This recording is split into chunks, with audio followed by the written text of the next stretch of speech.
जहाँकर 10,000 रु अधिक लोक जोग देइथिले। निश्चित कोइलु मनोज कुमार पृष्टि report Odisha mobile TV. Khadiyal रे बीजेडी रो जोरदार प्रचार सह बाइक रैली अनुष्ठित। नुआपड़ा जिला खड़ियाल ब्लॉक रे गतकाली बीजेडी तरफ बीजेडी खड़ियाल निर्वाचन मंडल प्रार्थी लंबोधर नियाल कर्मी और नेता ने प्रार्थी प्रचार आरंभ कर देथिले।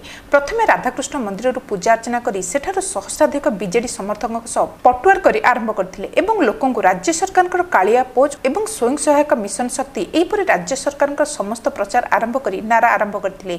ता फल प्राय रैली 3 किलोमीटर पर्यंत करा जायथिला। एथिरे बीजेडी कर्मी और नेता माने बहु युवबाहिनी एवं पूर्वतन मंत्री पुष्पेन्द्र सिंहदेव और पूर्वतन स्वास्थ्य कल्याण मंत्री दुर्योधन माझी मध्य सामिल होते। खड़ियाल निर्वाचन मंडल प्रार्थी लंबोधर नियाल को शंख चिन्ह विपुल संख्यार भोट देवाई लोकों को आह्वान करा जायथिला। खड़ियाल रमेश जगत का report Odisha mobile TV. Nabarangpur Shri Pratim Majhi आरंभ कले निजर निर्वाचन प्रचार। आरंभ होला निर्वाचन प्रचार। नवरंगपुर लोकसभा आसन कांग्रेस